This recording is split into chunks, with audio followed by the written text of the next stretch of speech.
우리 이 시간 앞뒤 옆 사람 함께 인사 나누시겠습니다. 주님 안에서 사랑하며 축복합니다.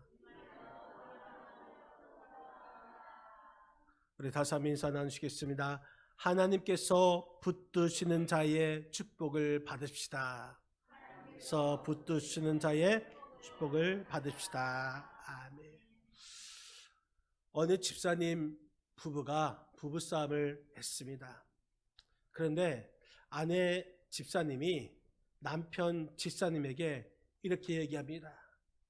목사님 설교 말씀이 꼭 맞다. 사람은 정말 안 변한다. 여러분, 부부싸움 하는데 설교 말씀을 써먹으면 안 됩니다. 말씀을 적용하려면 상대방이 아니라 나 자신에게 적용해야 합니다. 나는 왜 이렇게 안 변할까? 그러면서 반성하고 회개해야 하는 것이죠. 하나님의 말씀을 남한테 적용해서는 안 됩니다. 바라기는 오늘 우리에게 주시는 이 말씀이 나에게 주시는 말씀으로 들려지기를 주님의 이름으로 간절히 축원드립니다. 제가 전에도 한 번의 예화를 들었었는데 MBC 앵커였던 조정민 목사님이 있습니다.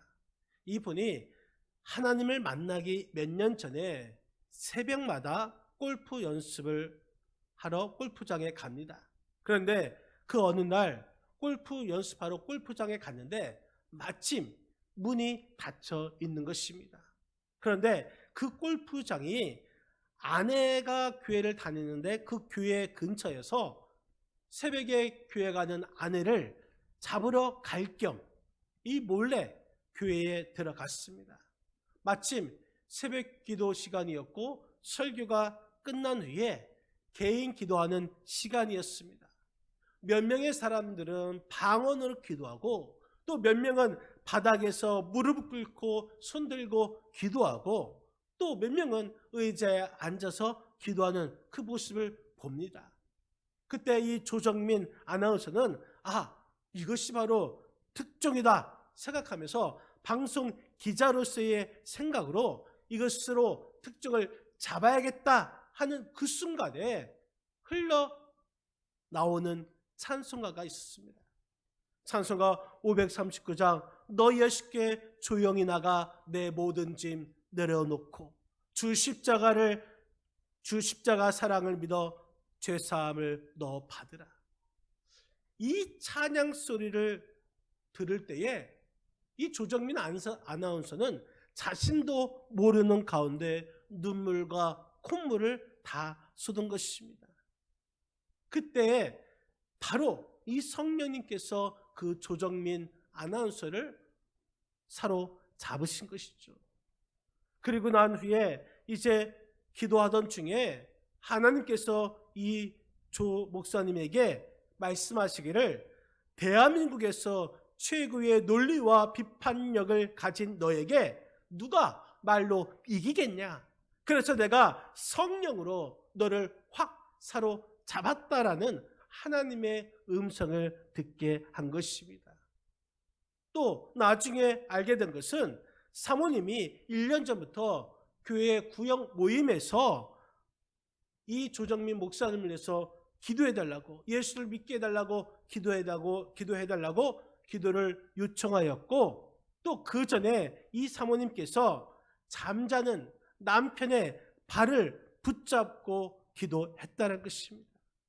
그 중보 기도가 골프장 문을 닫게 하고 자신이 교회로 발걸음을 옮기게 한 사건으로서 하나님께 붙잡힌 바 된 것이라고 고백하고 있습니다. 후에 이 조정민 목사님이 목사님 되어서 책을 쓸 때에 이런 말을 고백했습니다. 20대에는 이 세상을 바꾸기 위해서 돌을 들었고 30대는 아내를 바꾸기 위해서 눈총을 들었고 40대는 자녀를 바꾸기 위해서 매를 들었는데 50대가 되어보니 나 하나 바뀌면 모든 것은 나 하나 바뀌면 되는 것을 깨달았다고 고백하고 있습니다. 여러분, 사람으로 변화시킬 때는 안 변합니다. 그러나 우리 하나님께 붙잡히면 변하게 되는 줄 여러분 믿으시기를 바랍니다. 우리가 이 개국우면 초혈연 잘 알고 있지 않습니까? 그가 예수 믿고 하나님께 붙잡힌 바 되었는데 하나님의 말씀에 붙잡힌 바 됐습니다. 그래서 성경 읽기를 매진하고 있습니다. 또 성경 읽기로 예수님을 증거하고 있습니다. 여러분 이 시간에 우리도 하나님께 붙잡힌 바 되시기를 주님의 이름으로 간절히 축원드립니다. 오늘 보면 시편 37편 이 말씀은 다윗이 쓴 말씀인데 하나님의 자녀들에게 바른 삶의 자세를 제시하는 지혜의 시입니다. 다윗은 악인이 형통하고 번영하고 있는 부조리한 이 현실만 보고 불평하는 어리석음을 벗어버리라 이렇게 경고하고 있습니다. 오히려 믿음을 잃지 말고 더욱 하나님을 경외하며 선을 행하는 의인이 되라고 권면하고 있습니다. 여러분 그러면 누가 의인입니까? 누가 의인입니까? 세상에 이 상황과 상관없이 성실하게 선을 행하는 자가 의인인 것입니다. 끊임없이 성을 행함을 통하여서 하나님께서 살아 계심을 이 세상에 보여주고 또한 우리의 믿음을 하나님께 보여드리는 그 자가 의인이고 그러한 자를 하나님께서는 주목하시고 그러한 자를 하나님께서 붙들어 주신다라는 이 사실을 우리는 알아야 할 것입니다. 그렇기 때문에 우리는 어떠한 상황에도 여호와 하나님께서 붙들어 주심을 받는 그러한 자가 되어야 하는 줄 여러분 믿으시길 바랍니다. 우리가 하나님께서 우리를 붙들어 주시면 우리는 그러면 어떠한 복을 받는가? 먼저 우리는 우리 하나님께서 붙들어 주시면 우리는 버림을 당하지 않음을 여러분 믿으시기를 바랍니다. 오늘 본문 25절 말씀 25절 같이 한번 읽겠습니다. 내가 어려서부터 늙기까지 의인이 버림을 당하거나 그의 자손이 걸식함을 보지 못하였도다. 아멘. 버림을 당하다. 이 말은 이 비참한 상황에 놓여 있다라는 뜻입니다. 때로는 의인도 일시적으로 넘어질 수가 있습니다. 그러나 영원히 그 비참한 상태에 넘어지지 않도록 벌어지지 않도록 하나님께서 그 의인을 붙드신다. 다윗은 강조하고 있습니다. 그렇습니다. 하나님께서는 그 의인을 영원히 버리지 아니하심을 여러분 믿으시기를 바랍니다. 이 세상 사람들은 우리를 버립니다. 하지만 우리 하나님은 결단코 우리를 버리지 아니하심을 여러분 믿으시기를 바랍니다. 시편 27편 10절 말씀 같이 한번 읽겠습니다. 시편 27편 10절입니다. 내 부모는 나를 버렸으나 여호와는 나를 영접하시리다. 아멘. 여러분 우리의 부모도 나를 버릴 수 있습니다. 그러나 우리 하나님은 우리를 절대로 버리지 않음을 믿으시기를 바랍니다. 하나님의 은혜가 바로 여기에 있습니다. 우리가 하나님의 은혜가 아니면 우리는 아무것도 아닌 것입니다. 하나님의 은혜가 아니면 우리는 하나님 앞에 설 수도 없고 하나님의 은혜가 아니면 우리는 살아갈 수도 없습니다. 우리가 의인이 된 것도 다 하나님의 은혜인 줄 여러분 믿으시기를 바랍니다. 우리가 의인, 바로 하나님의 은혜를 많이 받은 자가 의인이고 또 하나님의 은혜를 깨닫는 자가 의인인 것입니다. 여러분 낮은 대로 임하소서. 우리가 안요한 목사님을 잘 아실 것입니다. 안요한 목사님은 목사님의 아들로 태어나서 교회에서 자랐음에도 불구하고 37년 동안 하나님을 믿지 아니하는 무신론자로 살았습니다. 교회는 다녔으나 하나님을 믿지 않은 것이죠. 그렇기 때문에 항상 원망과 불평에 사로잡았습니다. 그러던 중에 중도에 시력이 상실되었습니다. 시각 장애인이 되었습니다. 절망에 빠진 이 안요한은 자살을 몇 번씩 시도하다가 실패했습니다. 나중에는 자살할 힘도 없었습니다. 어느 날 지쳐 쓰러져 있는데 하나님의 음성이 들린 것입니다. 여호수아에게 하신 말씀, 여호수아서 1장 5절에 있는 말씀인 것이죠. 이것을 안요한에게 말씀하십니다. 요한아, 요한아, 내가 너를 떠나지 아니하고 버리지 아니하리니 마음을 강하게 하고 담대히 하라. 하나님의 이 음성을 들리는 순간 37년 동안 하나님을 부인하며 살았던 그 모든 것들을 철저하게 회개하였습니다. 그 후에 육신의 눈은 보이지 않았지만 영적인 눈이 뜨여지기 시작하였습니다. 신학교에 가고 목사님이 되었습니다. 그러면서 안요한 목사님은 이렇게 고백합니다. 나는 앞을 못 보는 소경이 되고 나서 수지받았습니다. 눈으로 보았던 37년보다 앞을 못 보는 지금 이 시간이 더 행복합니다라고 고백하고 있습니다. 여러분, 이 세상에 모든 것을 가졌다 할지라도 하나님이 없는 인생은 만족과 기쁨이 없습니다.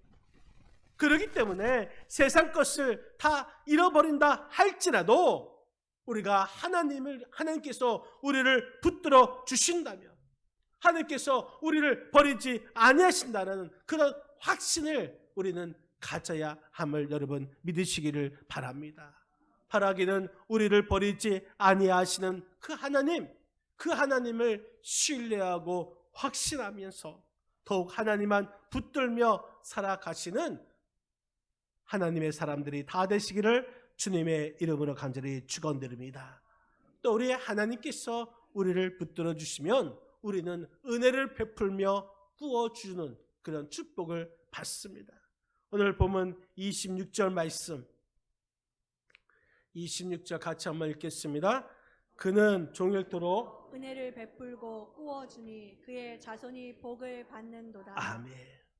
은혜를 베풀고 꾸어주니, 여러분, 이것은 의인의 풍성하고 넘치는 삶을 말하고 있습니다.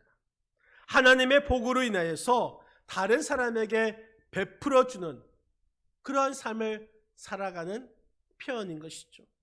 성도는 누구에겐가 베풀며 살 때에 하나님께서는 그 모든 필요한 것들을 채워주신다라는 사실인 것입니다. 우리가 베푼 것보다 더 많은 것을 누리게 하시고 또 받게 하시는 분이라는 것을 우리에게 알려주고 있습니다. 그렇기 때문에 우리가 하나님에 대한 믿음이 없다면 은혜를 베풀고 구제하는 것, 이것은 불가능한 일인 것이죠. 은혜를 베푸는 그 사람은 반드시 하나님의 복을 받게 되는 줄 여러분 믿으시기를 바랍니다. 그 사람은 또한 의인이 될 것이고, 은혜를 베푸는 그 삶 자체가 바로 하나님의 복임을 깨닫게 되는 것입니다. 바라기는 저와 여러분들이 우리 이웃에게 은혜를 베풀고 구워주는 하나님의 사람, 의인이 다 되시기를 주님의 이름으로 간절히 축원드립니다. 여러분, 우리가 잘 알고 있는 존 록펠러, 정말 그 록펠러는 소유하는 것보다 베푸는 것으로 복을 만들었던 재벌인 것이죠. 록펠러가 33살, 이 33살 때에 100만 장자가 됩니다. 그리고 43살에는 미국에서 가장 큰 부자가 됩니다. 그리고 53살에는 세계에서 가장 최대 갑부가 됩니다. 그런데 불행하게도 55살에 이 불치병에 걸리게 됩니다. 그래서 의사로부터 1년밖에 살지 못한다라는 선고를 받았습니다. 그 선고를 받고 절망에 빠진 것이죠. 그러면서 깨달은 것은 돈으로도 불치병을 고칠 수 없다라는 사실을 깨닫게 됩니다. 어느 날 병원에서 들어서다가 이 병원 입구에 적힌 문장을 보게 됩니다. 소유보다 베푸는 것이 행복하다. 이 문장을 발견하였을 때에 온몸에 전율을 느꼈습니다. 그때 마침 병원비가 없어서 원무과 앞에서 난처한 상황에 빠진 가난한 어머니와 아들을 발견하게 됩니다. 그래서 이 록펠러는 비서를 불러서 그들에게 병원비를 지불하라고 부탁하고 자신의 이름을 밝히지 말라고 당부를 합니다. 그날 이후 록펠러는 자기가 가진 소유를 사회에 기부하고 다른 사람에게 베푸는 그 삶을 몸소 실천했습니다. 구제와 베푸는 삶에서 기쁨을 찾은 록펠러는 건강이 회복되는 놀라운 기적이 나타났습니다. 55살에 1년밖에 살지 못하던 그 삶이 그 생을 마감할 때는 98세였습니다. 하나님의 은혜 가운데 살게 된 것이죠. 이 록펠러는 자신의 그 생을 마감할 때에 이렇게 고백합니다. 돈이 많았던 55년보다 가난한 사람을 위해서 봉사했던 43년이 더 행복한 삶이었다고 고백합니다. 여러분, 바라기는 우리는 하나님의 은혜를 받은 줄 믿으시기를 바랍니다. 하나님의 은혜를 받았다면 우리가 더 베풀고 더 꾸어주는 그런 삶을 살아야 하는 것이죠. 이것이 하나님께 붙들며 살아가는 하나님의 사람이라고 말씀드릴 수가 있습니다. 바라기는 우리가 받은 은혜 더 꾸어줌을 통하여서 하나님께서 우리를 붙들어 주심을 고백하며 살아가시는 우리 하나님의 사람 되시기를 주님의 이름으로 간절히 축원드립니다. 또 하나님께서 우리를 붙들어 주시면 자손이 복을 받습니다. 26절, 우리 다시 한번 26절 말씀 읽겠습니다. 그는 종일토록 은혜를 베풀고 꾸어주니 그의 자손이 복을 받는도다. 아멘. 그의 자손이 복을 받는도다. 그의 자손, 하나님의 사람의 자손들이 복을 받을 수 있도록 나아간다라는 뜻입니다. 하나님께서 의인의 자손들이 물질의 복을 받을 수 있도록, 건강의 복을 받을 수 있도록, 생육의 복을 받을 수 있도록 하나님께서 의인을 붙잡아 주신다라는 사실인 것입니다.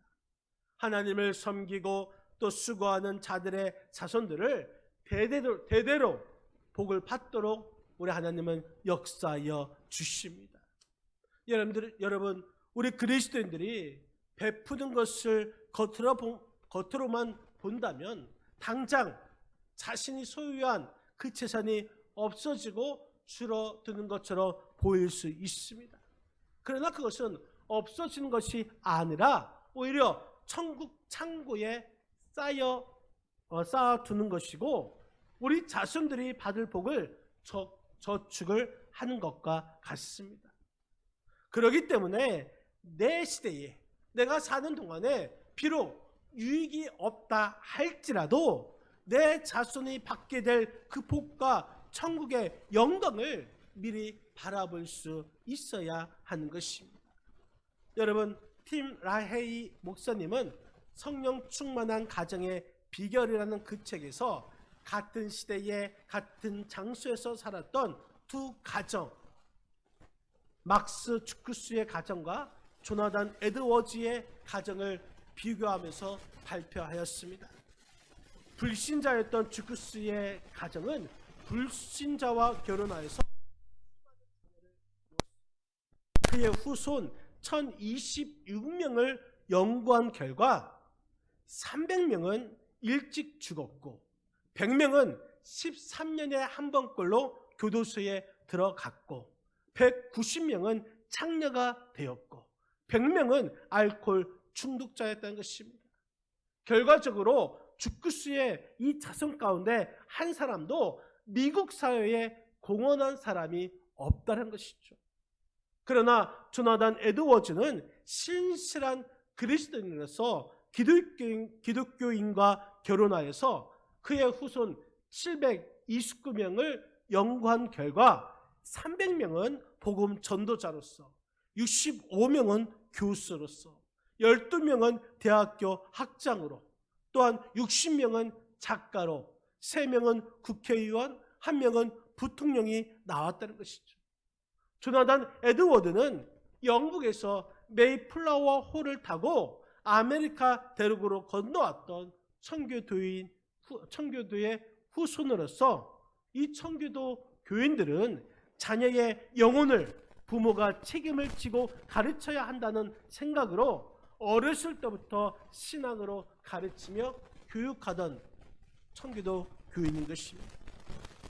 여러분, 우리 자녀가 이 세상 다른 자녀들과 차별시키는 그 비결, 우리 가문이 대대로 이어지게 될 자랑스러운 전통이 있다면 그것이 무엇이겠습니까?